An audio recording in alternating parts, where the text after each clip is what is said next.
Ladies and gentlemen, boys and girls, welcome to Nightcap Knowledge. My name is George Chuck Patterson. I am joined by my brother CJ, CEO of Black With No Chaser. Mac Epps has the night off. He's got a number of things that he has to handle. Shout out to Hemp World South and Therapeutic Lounge.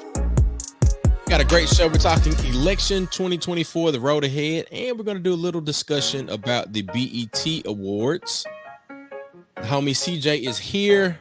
I am here. It's Nightcap Knowledge. We put some on your head before you go to bed. Ladies and gentlemen, get your nightcap. I'm sipping that Shout out to our girl on. I did it. Yeah, that thing. I see that. Yeah. I saw that, dog. I saw that. I peeped it. Hey, look, we're going to go ahead and get into it. Let's get the show started. Ladies and gentlemen, it's Nightcap Knowledge. Let's go.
CJ don't know he's supposed to be playing the drums right now.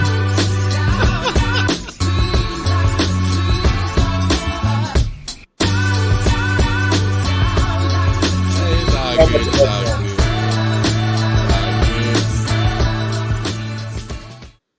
Things will never be the same again. Welcome to another episode of Nightcap Knowledge. I'm Chuck. There's CJ. Mac has the night off, man. CJ is he got it. The recliner is in full effect. Recliner, dog. He's got his sippy cup full of juice. And it's I don't know if you've been watching soccer? I have not been watching soccer, but I've been seeing clips and highlights, but I saw Ronaldo yesterday break down in tears when he missed the penalty kick. Look, it's a cat from Brazil. He just nailed one like a few minutes ago. Really? Nailed it. Like, so this is not the World Cup. So no, it's not the World Cup, but it's the third most watched tournament, and I think the longest running. It's okay. Like you win this year, you're the champ of South America. Like South American, okay. Yeah. That's okay. But you also have the opportunity. I think other countries can be invited to play in this. Right. I thought Ronaldo was from Portugal or right. So there are European, Asian, and North American countries that have been invited. Okay. That makes more sense too. Mm-hmm. Okay. Yeah. Because I was like seeing like these highlights, and I'm like, clearly this is a big deal. It's definitely a big deal. Like, yeah, it was in tears. You know what I'm saying? So see, look, and there's a lot of criticism as it relates to and that's what's been a groove with me. Like, man, number baseball, number vacation, number soccer, number baseball. We've been rolling. It's summertime. You should be. Yeah, and with this being such a big deal, there's been a lot of criticism for the United States head coach, and the lackluster performance of quote unquote the golden era of USA football or soccer. And wow. yeah, Alexi Lawless. Alexi Lawless is the coach. Yeah. I No, remember him no, from no, back in the day. no. Oh, Lawless, he is one of his harshest critics. And the red hair, Alexi. yes, yeah, from back in the gap. Yeah. Yeah. I would say that he was probably one of the first American stars that I really knew of. Alexi Lawless. Yeah. Yeah. Greg Berhalter is the United States men's national soccer team head coach.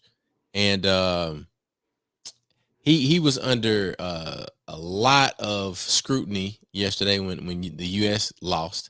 So it's a tough time, man, because everybody's looking towards World Cup in 26, and of course nobody likes to lose, but when you have the MLS and you got all of these other players that are now defecting from European clubs and leagues and coming over here to play. Yeah. They want the dream team on the pitch too. Yeah. Because I mean, like I don't know. I think Ronaldo's was at least one time playing in Saudi Arabia. I remember that. Yeah, that's correct. That what's my Argentine guy name? He actually talking about Messi, Lionel Messi. He's in Miami now, right? So you got two of the biggest soccer players in the world not even playing in European leagues anymore. So right. This game has always been the global game, but it's definitely on another level now. It's on another level, and a lot more of how I shall say, it's a lot more popular in the United States now. So I think the golden era maybe hasn't arrived yet. It's like one of those things where it's like, I mean, look at it like the WNBA. Like, look how popular the WNBA is now, and how much I guess reverence we have for Lisa Leslie and her classmates or cohorts in the early years of the WNBA. Right. The dream team. Cynthia Cooper, Ruthie Bolton, right. Shirley Swoops. Yeah, man. I used to love watching them play, but I enjoy this I enjoy this resurgence and this growth and expansion for the WNBA and the work that a lot of people behind the scenes have been doing to make sure that it's happening, right? Yeah. Like it's dope to see. Like the Atlanta Dream, I think they played tonight, and sold out audience. Shout out to Shane Odom and the Atlanta Dream staff. Right.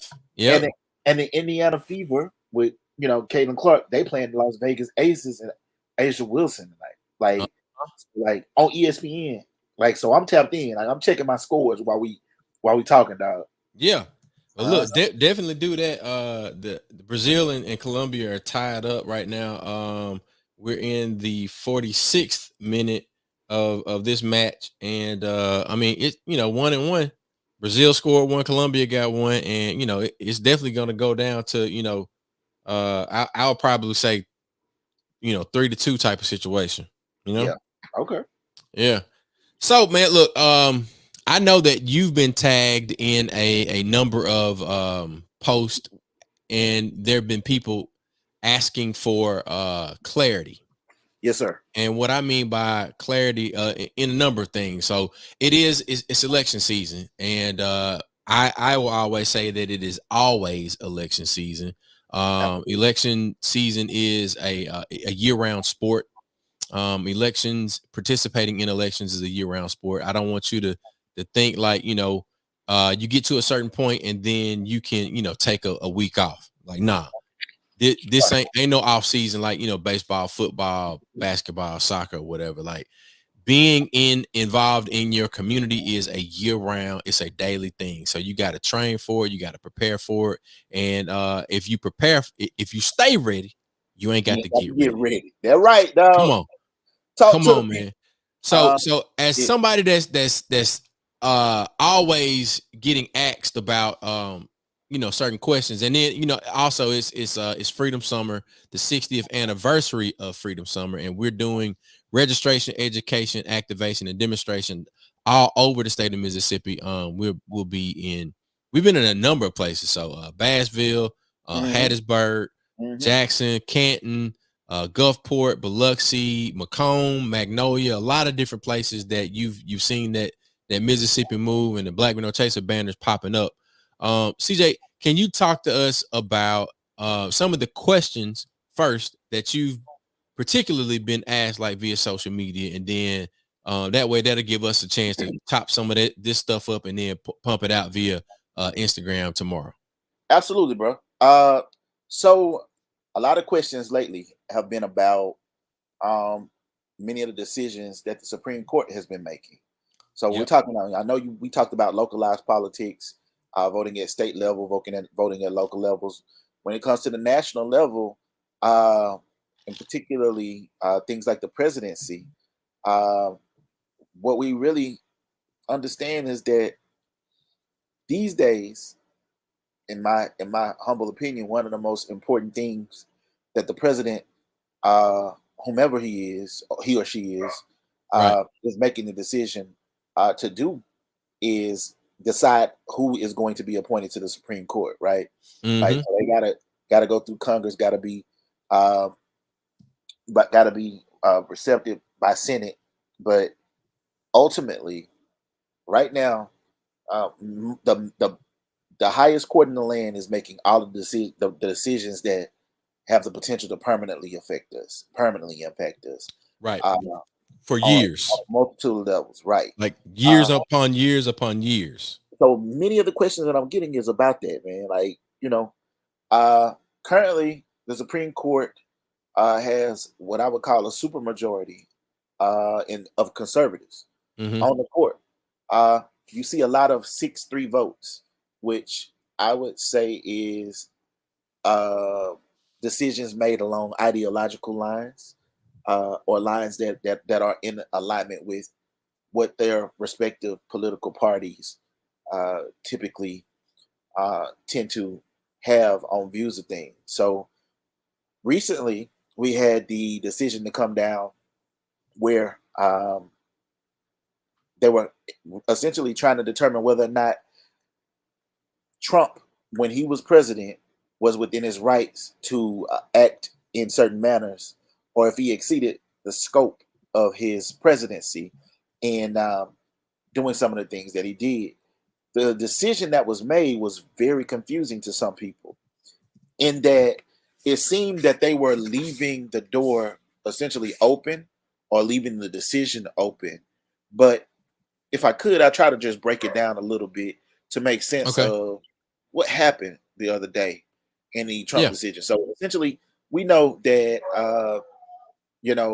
Trump attempted to activate people to make a determination on whether or not the election had been stolen. One, right? That was the running thing, was they wanted to stop the steal in places throughout the country. So one of the questions was, did he have the right, quote, stop the steal? Right, quote unquote, stop the steal, even though there was no evidence that a steal had taken place, right? Right. So that's the first thing, is no steal had taken place. But as president, does he have the right to activate the Department of Justice to investigate whether or not a steal on a national level had occurred during the election? That's one of the questions.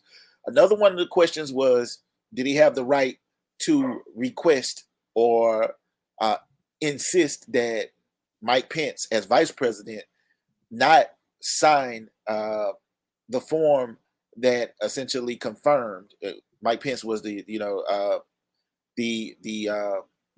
president pro tem, I guess, of the House. He was the because he was vice president.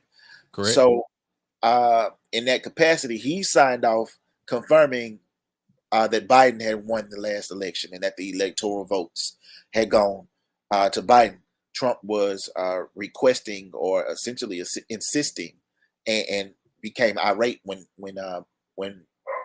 Mike Pence made the decision to go ahead and sign off on it.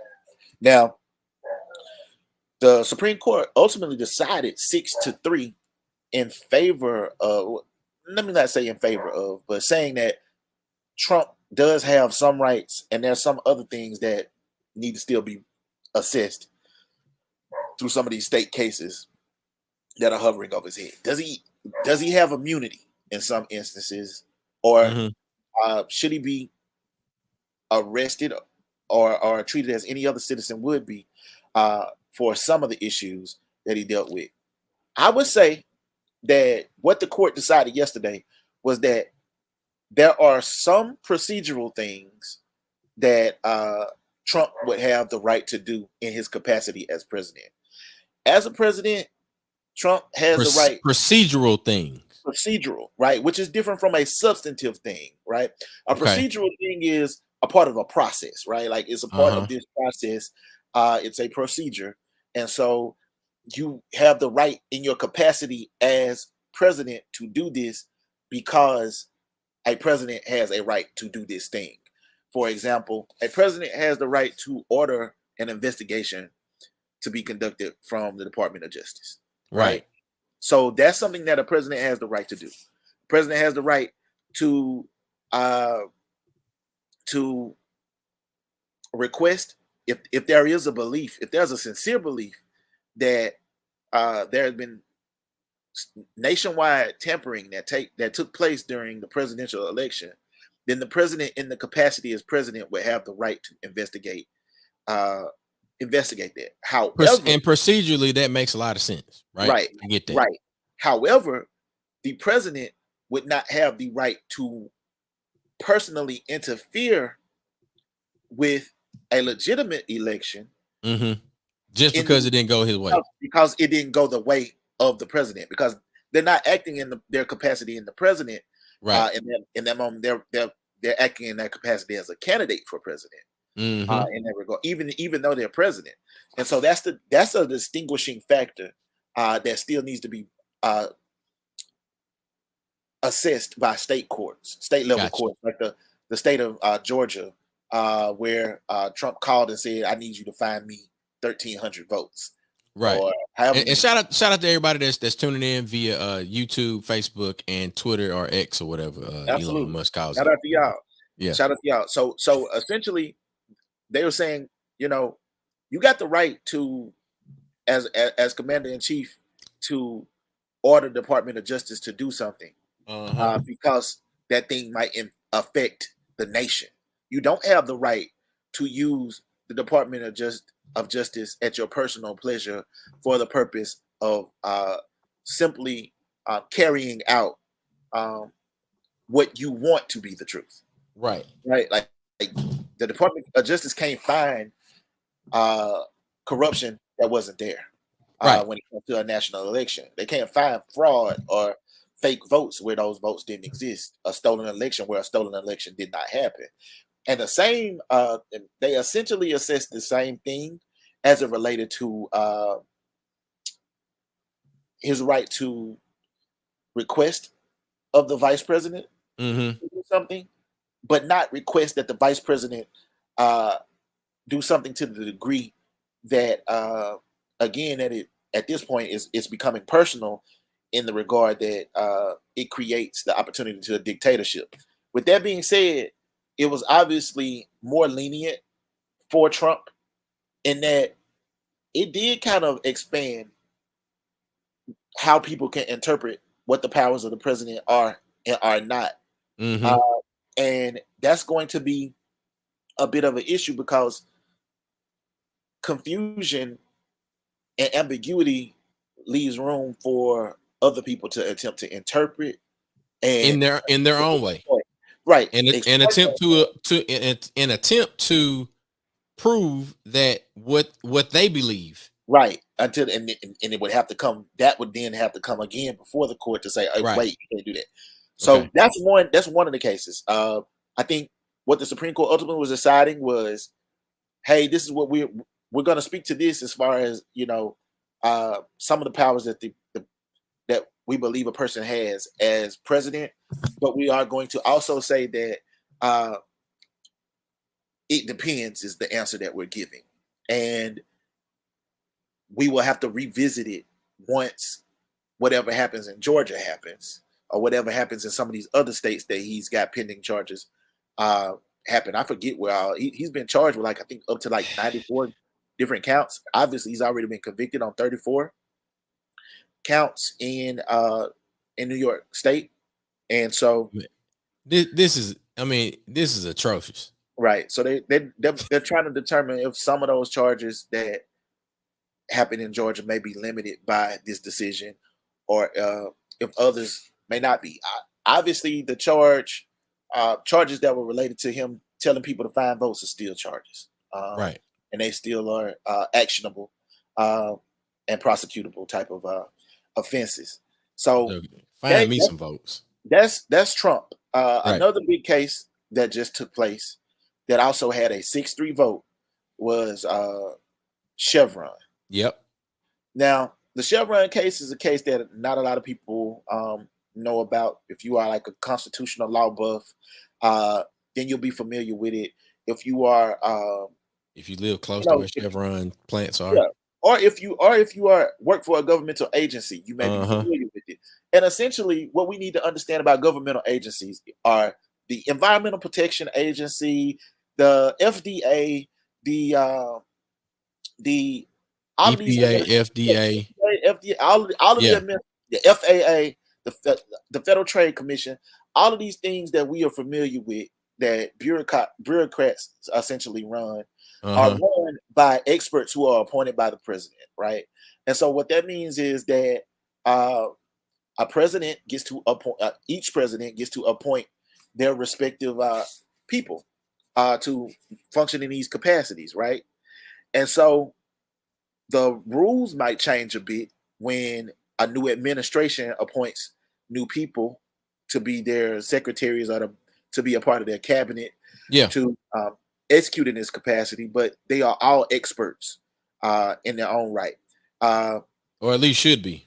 Or should be. Well, yeah, I mean, like the Environmental Protection Agency is going to be run by scientists. You know what I mean? Like it's going to be run by environmentalists. And and so that's essentially the thing that Chevron decided a long time ago. Essentially, is that Congress and essentially the politicos didn't have the right to essentially tell people what to do within these administrations, because these administrations run themselves, because the people with the knowledge and the expertise in this space are the people running it. Right. For example, me as an attorney, it would be like a layperson or a person who may not have the background that I have with the law and the experience that I have with the law, attempting to interpret for me what we should do as it relates to the law, and attempting to determine for the country what we should do as it relates to the law. In this instance, essentially what the decision the Supreme Court made in a 6-3 vote again was that they were going to roll this back and take away essentially the administrative bodies' right to make these determinations with their expertise. Right. And they were going to essentially, they're going to be micromanaged now by people who don't have the same level of competency. Or and so who are those folks? Congress. Okay. Congress is the so now Congress will be essentially in charge of attempting to interpret for the EPA what the EPA should be doing. So when you think about things like consent decrees as it relates to water, which is an issue from Flint to Jackson, when you think about agriculture and whatever assessments need to be made with growing and regulations and food and drugs and all of these things, these are things now that Congress, instead of making it easier for these processes to be determined, Congress is going to have its hand in it more now because the Supreme Court has made the decision to do that. And you can anticipate, I mean, the governmental bodies are already pretty challenging to deal with. with bureaucracy the way that it is, but it's gonna be real challenging now with people with, for example, somebody who maybe um, was a.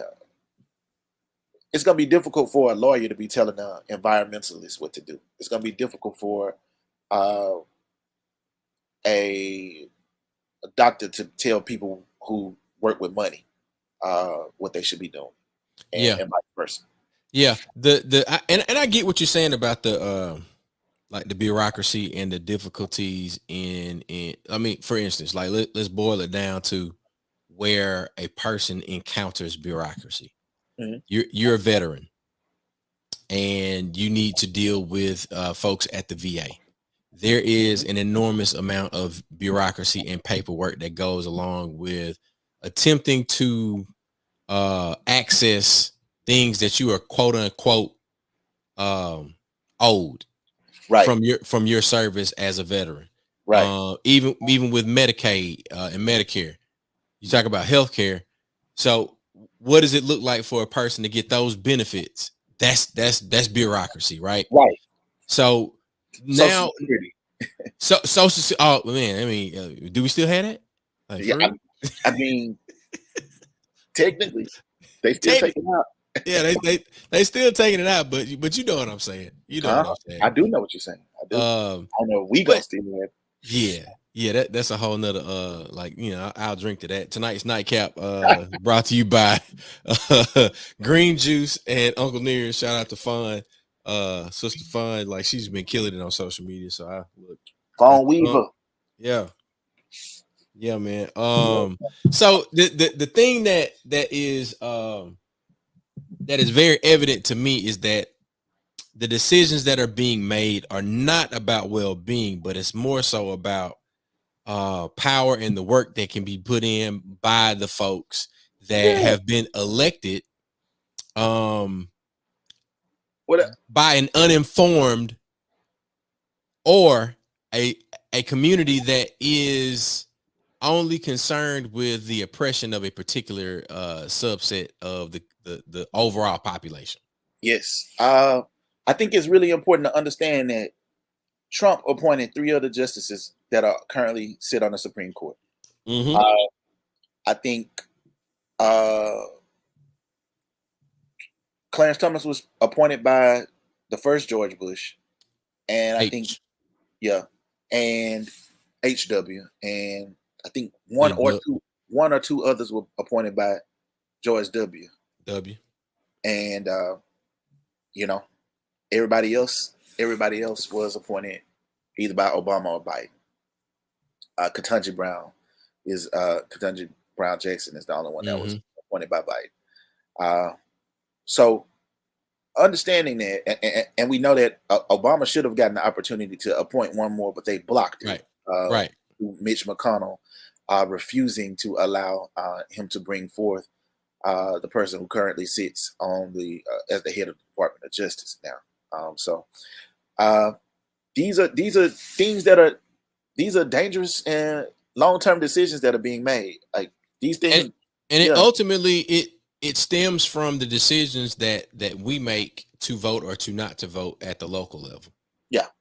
Like these are things that have the potential to impact at the very least the rest of our lifetime, because what you see from Supreme Court decisions often is the very least decisions like Roe v. Wade, Brown versus the Board of Education. Brown versus the Board of Education has stood since what, since the 1950s or 60s. Right. And so understanding that these decisions had stood that long, almost 70 years, we understand that, like, Brown versus Board is 1954, May 17th, yeah, that's what I thought, 1954. 1954. And so, like, it's literally 70 years old. 70 and years. Essentially, they're taking different pieces of law and leveraging the Supreme Court because it's a super majority conservative Supreme Court, and they're bringing those decisions before that court to have the essentially have the. So there's two highest laws in the land, right? So there's the Supreme Court Mm-hmm. law, which is what we call case law. Case law. Yeah. Right. That sets a precedent through what is decided by the judges. Right. What the judges decide becomes law. The other highest law in the land is the Constitution. Constitution. Right? So all of those laws have already been written in. If something is an amendment to the Constitution, that becomes a part of the highest law in the land. Right. But when the Supreme Court interprets the Constitution and makes a new ruling, mm-hmm. based on their opinion, that new interpretation of the Constitution becomes law. And so now it is nuance. It's created a nuance within the Constitution. So if they were to go and decide the 13th Amendment again, right, which we understand that's supposed to have outlawed slavery, but it still permits slavery in the by another name, right, in the form of incarceration. Like it actually states that explicitly. So if the Supreme Court were to go and to interpret that and make a decision or a ruling within that ruling potentially would add a new wrinkle to that law. Yeah. That law. And there's no court you can appeal to after the Supreme Court. No. Like you have there are levels of courts, and this is like the work that Mac and Sabir and all of us are attempting to do in our own way, specifically via Mississippi Move and like civic engagement, social responsibility, like elections and civic engagement is a year-round sport. So when you find yourself in front of a judge, depending on what level of your municipality that you've encountered, like if it's municipal, like that's very hyper local. But then you get up to the county, and then you get up, you have a Supreme Court in your state. You got circuit court judges. Appeals. Yeah, you got the Court of Appeals. So once you get to the Supreme Court of the United States, there is ain't no further way to go. Last stop. That's it. Ain't no more appeals. Right. And the only way that it could then be changed is if Congress enacts some new type of law. And if you did not elect a person, or your vote and the people that live next to you and the people that live around you, if you don't vote for your own interest, or you don't cast a vote at all, then you allow people to make those decisions for you and put a person that may not represent your interest into office. And there lies the situation where you have a supermajority in the Congress and the Senate. Right. I mean, we've seen what the Supreme Court, well, we've seen what types of things are essentially being worked their way up to the Supreme Court right now. Long ball. Yeah. Right. And that's what they always play long ball. They literally create laws with the goal of it having to be something that's challenged. Like it's like, hey, let's create a law on the state level. Yeah. Let's create an abortion law on the state level in Mississippi. Okay. In Mississippi. Let's create it in Mississippi where we know we got a supermajority state court. It's gonna make it. Hyper conservative supermajority is going to get to their Supreme Court, which is a hyper conservative supermajority. Somebody's gonna appeal it. Right. They're gonna pass it in the state. Somebody's gonna appeal it to the federal level after that. Right. It's going to then enter our state court. I mean, our federal courts. It may be interpreted by the Court of Appeals, the Fifth Circuit, right? Here in from Mississippi, Louisiana to Texas, is going to be interpreted. Yeah. So it go district court, Court of Appeals, and then it's going to the Supreme Court after that. Right. When it gets to the Supreme Court, those people created that law 5, 6, 7 years ago. With the intention their aides going to So it's their like aides wrote it out. Right. So we created this law 7 years ago with the understanding that within the next 10 years, it will become the highest law in the land after the Supreme Court, which is a supermajority, interprets it. Yes. And so essentially that's the long game that conservatives have been playing for a long time. They do it with this group called ALEC. ALEC is supposed to be this nonprofit, but essentially it's this it's a what they call it's a retreat, if you will, where they go and they make and model they laws. write. Yeah, so they're writing They write legislation. They're writing policy, but it's corporate people, it's lobbyists schmoozing with actual lawmakers in the form of legislature. And they it actually has 501c3 right. status. So it's a nonprofit, but it's run by billionaires. It's created by billionaires. It's run by billionaires. They bring these Republicans, they bring the conservatives and their families down. And they bring the conservatives and their families down to these places. They charm them up, and they basically tell them which way they're going to be voting on things, which way, what laws to push, state by state or nationally. And that's why you see so many laws that begin to look like the voting laws that we saw to come out against early voting after the election last time are laws that were written by ALEC. And that's why you see them look essentially the same from state to state. They bring the state lawmakers there and the federal lawmakers there. And this year they're gonna be in Colorado. And I don't know what else, Bill. I don't know why they don't why there aren't other groups that are utilizing similar strategies to galvanize its own power. And I think that's been one of my major critiques of some of the more political progressive groups. I mean, look, at the end of the day, like I care about what I care about. And I can't fault anybody else for what their affinity is. Right. But I don't make decisions based off of the ability to oppress. Right. Like I'm not going to, perfect example, I'm cutting my grass and I know my neighbor might be a little stressed out or, they might have something going on and I got time to cut grass. Yeah. I'm gonna go ahead and cut that grass too. Like I ain't gonna get the back because, you know what I'm saying? Like you got a fence that I can't overstep. I'm glad you said that.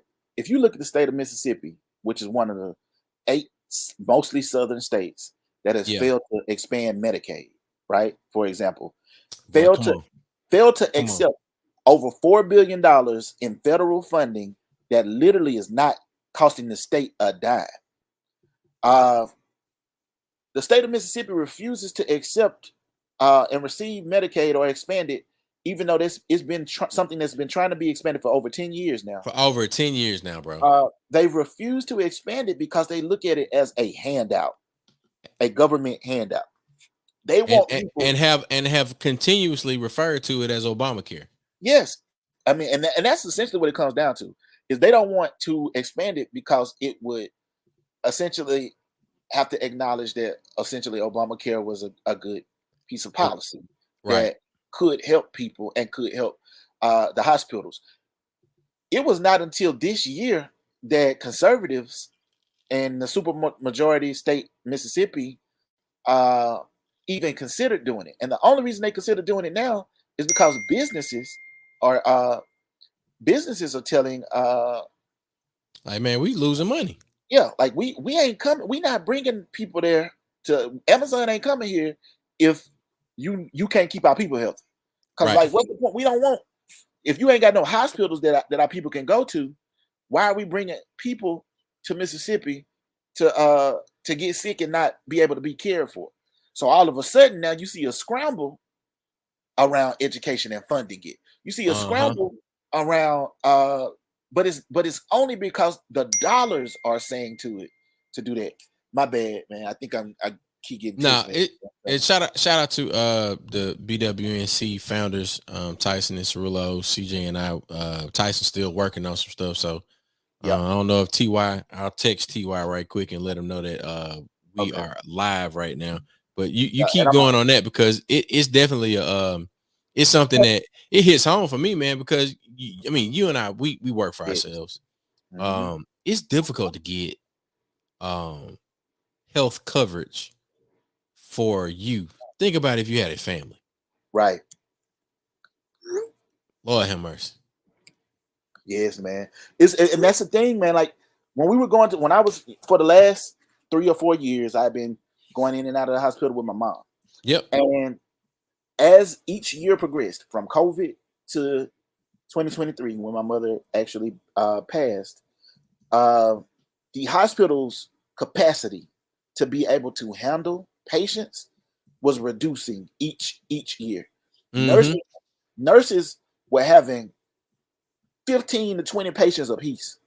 And the hospital was having to shut down half of the floor because they only had enough people to work half of the floor. Half of the floor. Yeah. Yeah. And so hospitals were functioning at half capacity because they were underfunded and they were understaffed. And these things would have directly been addressed by Medicaid expansion. But because the state refused to do so, Medicaid was not expanded. And guess who it impacts the most? It impacts us. Like yeah. Mississippi is the sickest state in the country. Like medically, like we know that we're the poorest state. So they refuse $4 billion in the poorest state, in the sickest state, right, for healthcare. Last time I checked, man, I don't know nobody that will refuse $4 billion. I mean, come on. I asked the question, would conservatives have been mad at Jesus for what he did with some loaves of bread and fish, because he fed people who were hungry? You talk about mowing your neighbor's yard. Talking about, and like, talking about setting it out. Yeah, Jesus said it out, right? Like he really and would do it any chance he could. Right. You know what I mean? Like, and so follow me, dog. Come on. When you talk about people who are resistant to providing for others, even when it's at no expense to them. At no expense to them. When it literally costs you nothing, the only thing you got to do is accept this from us and give it to the people who need it. That's all you got to do. We're gonna give you $4 billion to run your hospitals. I'm joking, mean as a rattlesnake, man. You can hire 60% more folks on your staff, so you can staff your hospitals. Man, they could have been celebrating lower unemployment rates based on what we just described right here. Right. And so they work harder to keep things from people than to create policy that actually works and creates access for people. Yeah, they in the store. They in the store. Severe. My bad. So I didn't see that. So that's one of the things that's truly crazy about the way that politics has worked. And we've seen so much gridlock on many of the congressional levels for the last few years, because they are legislating through Supreme Court. That's what's happening. Yep. They're creating their laws through the Supreme Court now. But the Supreme Court is supposed to be non-biased. Like, we have to tread lightly with some of the things that we say when we are wearing our Mississippi Move hat. And if you notice, Mac wears a lot of Mississippi Move stuff. Yeah. Yes, sir. You say what you got to say. I say what I got to say. And the thing that I'll say is the Supreme Court is supposed to be an objective body, like you said. Yeah. They're supposed to think objectively and interpret the law as it exists and as it was intended, not to drive and create policy for one side or the other. But the judicial branch, interprets the law. Let's see. Maisha is checking in. We need to change the narrative. Maybe not about how it will help us, but how it harms them to allow these healthcare systems to fail. I mean, That's Well, what we talk about. absolutely, Mike. The thing that I would say to that is, if you look at the fact that places like Amazon are like, we're not coming here. Like, If man, we all the land that y'all got, right, man, all of the tax right, breaks that you can lay out for right, us. Hey, we ain't so, coming, man. right, we're not coming because you're not ready. Your infrastructure, It's your not ready to policy. support what we're bringing. Yeah. But what you then have to ask though is, why is it that they have the ability to move, they have the willingness to move, Why but won't their they move? willingness to move is only when they will only move for the right people. Right. And when you poor, or when you black or brown in this in Mississippi, you are not the right people. But when you are a multi-billion-dollar Mm-hmm. corporation that asked the very same question as the people were asking, What's the all of a difference? sudden Right. you got to think of, you start thinking about moving. And I think that's what people have to think about is, why is it that they're willing to move for corporations on the same thing that we were asking for before?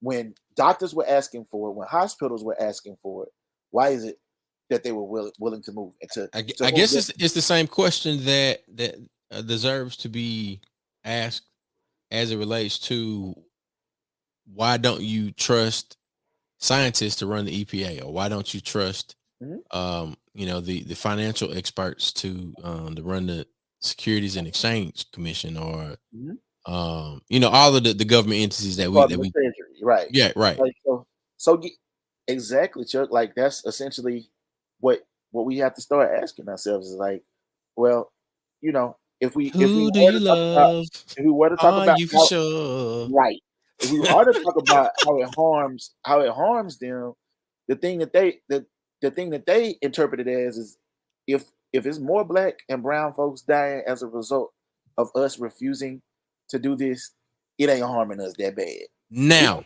you now, know, with that being said, what are the things that we put in place Mhm. so that we can begin to function? Not necessarily. I mean, I guess it might be independently, right? Like, the way that we move and how we try to support our institutions that we are closest to. I think I You think know what I'm saying? yeah. So you saying, how do we become proactive in this regard? Like, how do we begin to create our own? Um, how do we begin to play this long game as well? And playing the long game where it's focused on the action for us as a community, and Ooh, not like focusing on the people um who mean us the most harm. yeah, I think what it means, man, is in a lot of ways we've seen them build pseudo governments on top of our government when it does not suit when it doesn't suit them. In Jackson, they built a fake government on top of the real actual black government because Hmm. they want to run the capital, but they don't want to go through black government in order to do so. That's just the reality. I think that the thing that we have to do is begin to create our own systems. Uh, I think that's what one of the things that we're trying to do with Black Men No Chaser is uh, identify uh, needs, uh, address those needs by partnering with individuals and or companies that make sense to partner with for the Yeah. purpose of doing this uh, at a local level as well as at a national level. That's some of the things that we're working on right now. But I do think you look at black churches as that's they're probably some of the most they have a lot of infrastructure uh, Very much so. from church to church. If you look at them as individual things, then you know each of them have their own little system within the way that they work. It might be a big Right. system if it's a Yeah. mega church. But what if you looked at that as rather than as a system itself, as a cell of a system, and Hmm. you begin to put those together. I was What talking. does it look like when you unionize churches? Yes, when you literally have a system together. What if we bring all of the just, and I'm not just saying just for people in the church, I'm talking about the community. Yeah. What if the churches said we're going to unify and we're going to they did this in PG County at one time, which is the richest black county in the United States, or at least it was. I think it still is. And you talk about Prince George's County in Maryland. In Maryland. Okay. Yes.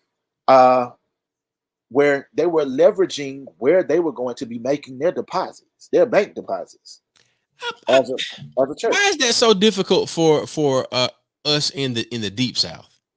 Well, I think a lot of times it's I'm gonna say institutional knowledge is sometimes was lacking, but it's not because we don't have the desire to. Well, sometimes it might be we don't have the desire to because of a power struggle.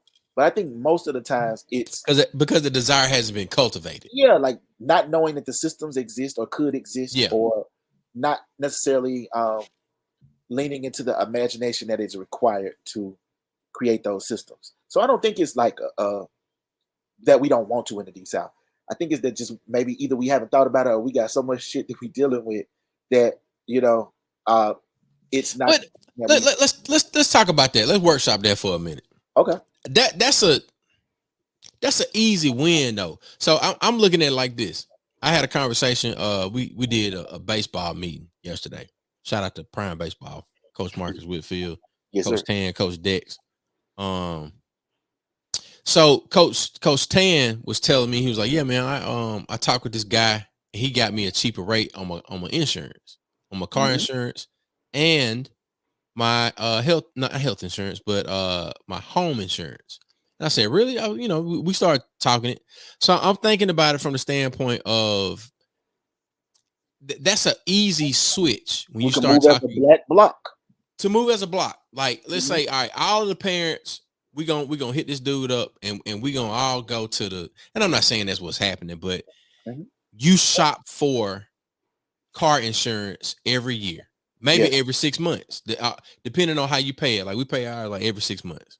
Yes, but what that's an easy thing. So if you're telling me if I go over here and I'm gonna get some more benefits, hey, CJ, we need to tell everybody, in the company, like we getting some more benefits over there. Like it's totally up to you to do your thing, but I'm looking at you.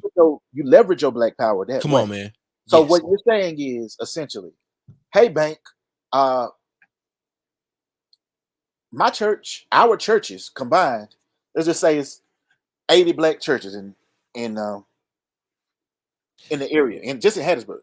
Right. And there are people who have the names, the contact numbers, the emails for all of these churches, regardless of the denomination that they associate or subscribe to. So let's say that these black churches say, hey, we want you to be our bank of choice. Come on. As our bank of choice, we want our constituents to be able to come to you.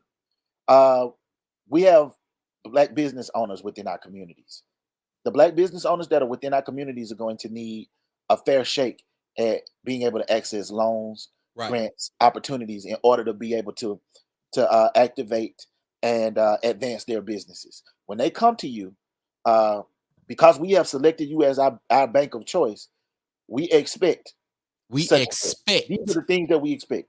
And we enumerate, we outline what those things are. We articulate what those things are. And it's very likely if the bank has the understanding that 80 black churches have made the decision that they want to deposit their money every Sunday, or whatever they church banks deposit their money in from the church. From tithes. Right. Yeah. Tithes and offering. Every last one in the city is coming. All of the money from every black church is coming to this place. Come on Monday, because it gives them the capital that they need to do the things that banks do. Yeah, provide loans, etc. Right. So if you say that, if you're leveraging that and saying, hey, we're speaking, and we're not just making this determination based on what we decided was right. We've talked to people within the community who said these are the things that they need. They need access to. Some people are trying to be homeowners. They're going to need access to being able to get a mortgage at a low interest rate. Right. We're going to want you to help our people get that. These are the ways that we can leverage our power. And we could do this nationally. That we could literally the same way we could do it locally, like from Yeah. city to city. You could do it from state to state. You could do it from all across the country in a black power network, and that literally be a black bloc that leverages its people power, its political power, and its economic power to dictate to businesses how they are going to work and operate with those businesses, and choose to do so if those businesses will consider showing them that they value them that way and are willing to listen to them. Has something like this ever been attempted, to your knowledge? Like, and I know we working with where we've lived and where we've grown up, where we went to college. I would say that probably some. I think that was like what is it, the 10-10 program, or the I would say that some of the things like that the Black Panthers tried to incorporate probably would fall in line with some of this. I think if we probably look back in history, we'll find some things that maybe did some of it, but didn't have the technology or didn't have the capabilities that we have today. Right. To be able to unify a lot easier along these lines. Like, we got technology at our fingertips, and we can literally visualize it, craft it, Mm-hmm. and deploy it. You know what I mean? Yeah. And those who, and it might start with it might start, just how you sometimes a startup starts. It starts in a region. Like, you start regionally before you go branch out nationally. And so we might say, oh, we're gonna pick 3 test cities. We're gonna start in Birmingham. We're gonna start in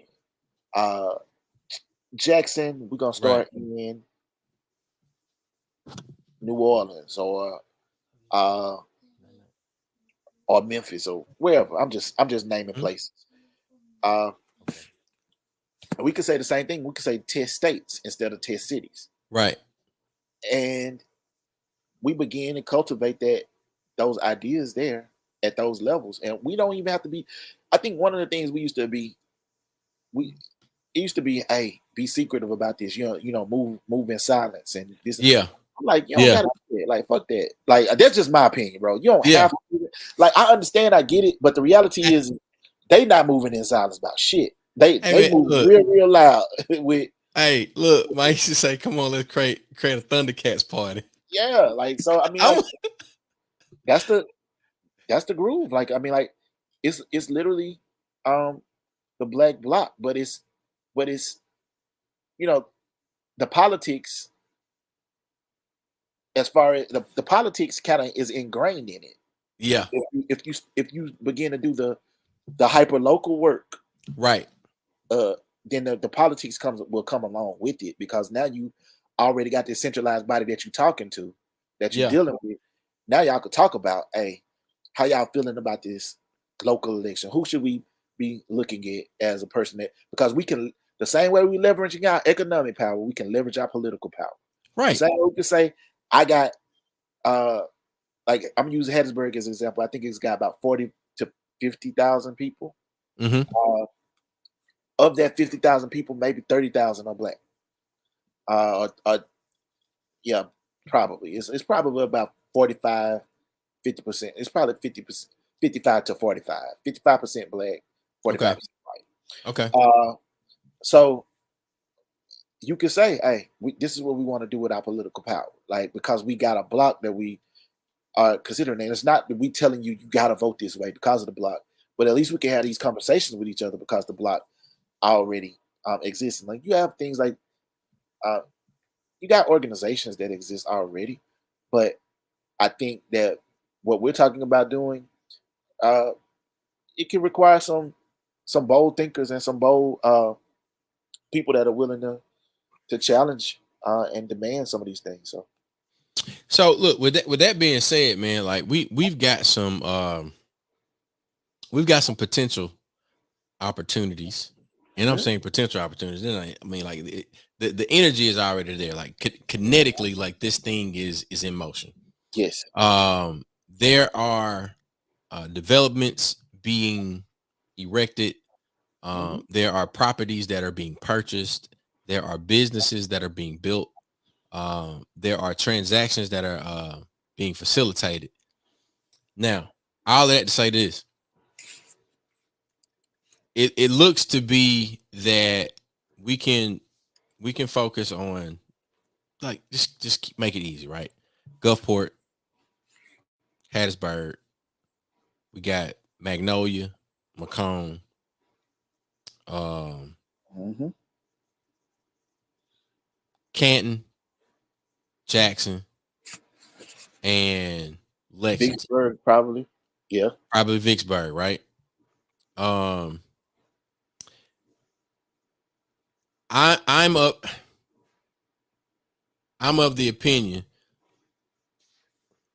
that there are some financial institutions that have not done the best by us, and I'm not talking about the big banks. Oh yeah, you're right. It is some big. But Um, it's some big banks too. it there are some big banks, I but mean, what I'm saying is, yeah. even locally, Yes.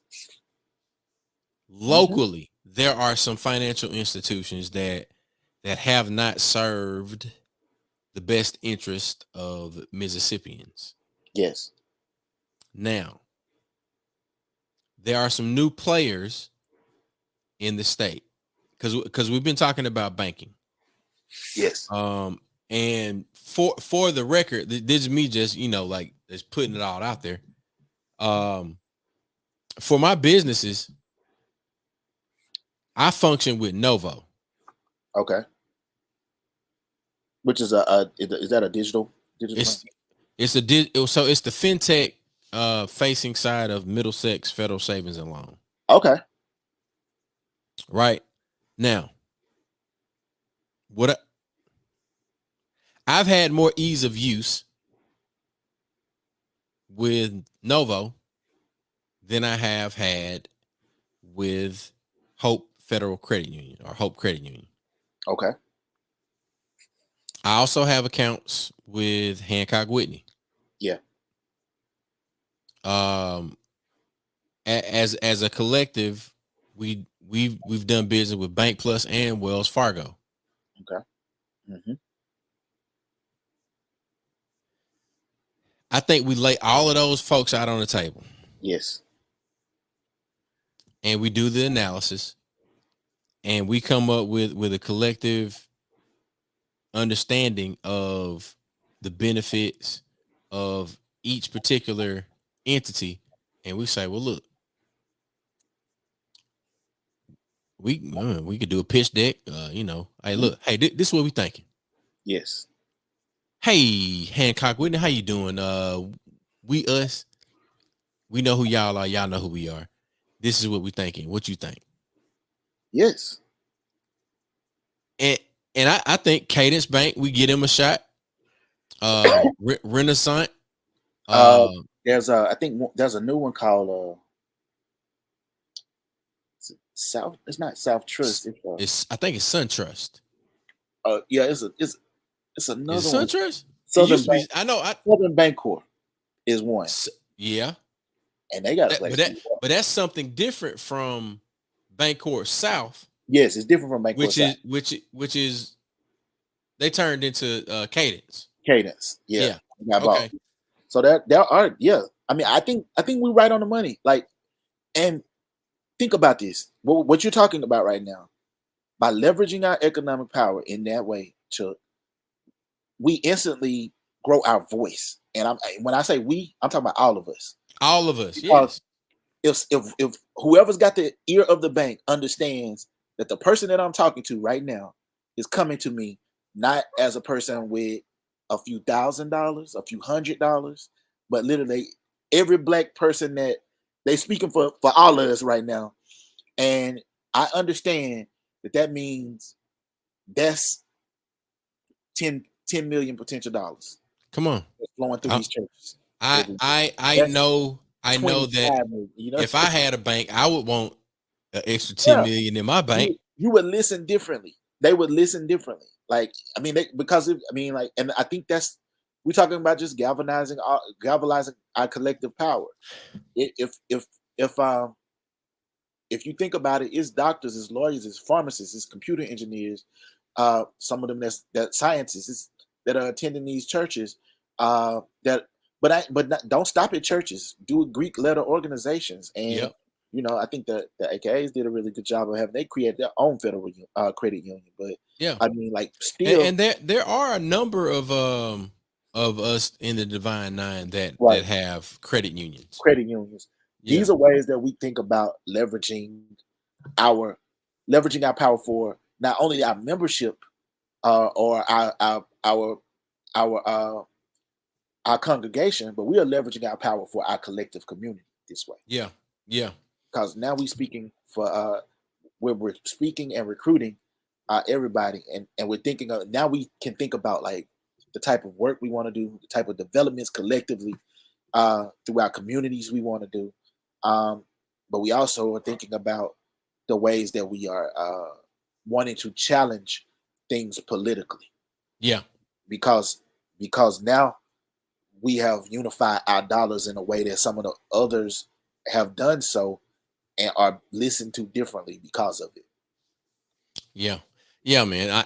I like where we're going here, but and it's not anything that we haven't discussed, Yeah, before and we talked privately. about it. Yeah, yeah. But it's more so of where the conversation led us at night, and then like these private conversations are becoming they public now. Yes. So I'll say this, and we got Maisha. She's in South Mississippi, Southwest Mississippi. I received a call today from the Macomb Main Street Association, and they are looking at booking me for 3 Fourth Friday events. Now, I told them like I DJ'd there for the Iron Horse Music Festival. So they confirmed today that they wanted to move forward with booking me for the fourth Friday, and they said they've been having great attendance. Right. I'm thinking that we can also do voter registration and engagement there, and have some of the types of conversations that we're having right now, continue to have those there. And then like for real, the places that we named, I think we look at, what banking or financial institutions are local to these communities, and based on what we see in or what the cross sections are like, what's common to every city that we mentioned, or at the very least close, then we can say, all right, well, look, that's gonna help us narrow this list down. And then we can say, look, Bank Plus, Cadence, Hancock Whitney, SunTrust, Southern Bank Corp, or whatever it is, right? uh Renaissance, Bank of the South, whatever. And I'm with you, Maisha, but I think we roll with the bank first, and then we take us a win once we've shown that we can move one particular piece on the board, and then we roll into our healthcare education and all of that, and do that too. I think now I think we roll with this one first because people understand money. Mhm. Because when you ain't got no money, you ain't even got the money to pay the urgent care, or whatever the deductible or the copay is. Right. So ultimately, I think, yeah, like that's the reality is the reason that, and this goes all the way back to the reason that the politicians were listening. We're listening. They were listening because of the type of dollars that were behind the voices that were speaking. Hello. Uh, the and the fact that it was a business entity, or something that had the ability to mobilize. Yeah. Once you have the dollars, because when we start talking about hospitals, You're talking about hundreds of millions of dollars. Hundreds of millions of billions. dollars. You're talking about billions. And you're talking about organizing, like nurses, the CNAs, the people that, the phlebotomists. Yeah. So in order for us to be in a position to be able to, the reason why you want to be able to galvanize the banks around providing the small business loans to the businesses, providing the access to purchasing homes, is because those wealth builders put us then in position to have even more vocal as property owners in our community, people who are impacting how our public school systems are. I own land, I pay property taxes. Right. And in doing that, I am able to now speak on the issue of health. Right. And I'm not saying it's something that should be put on the back burner. It's no. We feel because I'm very proud to say that, I got me some coverage now. Like, Lord have mercy. The type of dollars that we're gonna have to need to move them in that situation is, these are the people that just turned down $4 billion from the federal government. Right. So understand, if they willing to turn down $4 billion from the federal government, what are we gonna have to be talking? How are we gonna have to be talking? We're gonna have to be talking Amazon money in order for them to actually listen. Amazon money. Amazon money. That's the way we have to think about it strategically. But I'm all the way with you, though. I'm all the way with you, Maisha. Yeah. Well, look, man, we definitely got to give a couple shout outs. Affirmations of a Candid, Caring, Crass, Crotchety Caricature now available. Affirmationsforme.com, a mature theme, not radically so, activity book and journal for women ages 16 plus. If you order in the next few days, next few weeks or so, you will get a signed copy by the author, Sioro Abdul Haq. It makes a great gift. High-res coloring pages, regular check-in tasks, private online community, and journaling entries. Again, that is Affirmations of a Candid, Caring, Crass, Crotchety Caricature, now available at affirmationsforme.com. I definitely want to remind y'all that it is the fight for freedom. Since 1964, we are celebrating the 60th anniversary of Freedom Summer. All summer, we've got some great events that will be coming up. Shoot, man, all the way through August. So, you got the 4 Fridays that we'll be doing in Macomb. We've got some things that will be popping off. We got Blues at the Lou that will be the end of July. A number of other situations, and we definitely got to give another shout out to Uncle Nearest, because that's the nightcap for the night. CJ, what else you got popping, man? What else going on in Hattiesburg? Hey, Q Doggy Dog, man, really is slow motion right now, man. I'm enjoying my little break. You know what I'm saying? I'm trying to barbecue and stuff like that. Not meal do. Oh man, I'm definitely trying to barbecue. So really, man, and I'm just trying to stay cool with it, bro. Stay cool with it and continue to build what we're building. Shoot, if folks watch stuff like Game of Thrones, man, we got the Watch Them Thrones group. It's popping. We got to get a Watch Them Thrones graphic for Nightcap Knowledge, man. Yeah, like, man. I got to get one of these, Hey, I'm with it. And, of course, support Black with No Chaser. When and where you can, if you out there. Black with No Chaser TV and at Black with No Chaser on most social platforms. You can find us pretty easy, man. And, like, as of right now, dog, I think the types of things that we're talking about and discussing right now is what we're on right now as well. So, and by continuing to discuss those things, it gets us to where the money resides. Where the money resides.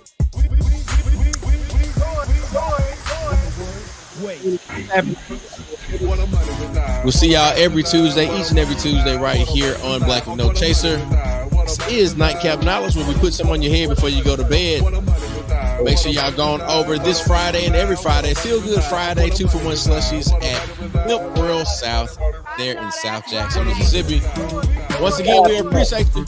Shout out to Mac. If you ain't had your nightcap, it's nightcap. The kids to bed. Some on your head. Let's go. We'll see y'all next week. Nightcap Knowledge, baby. We out.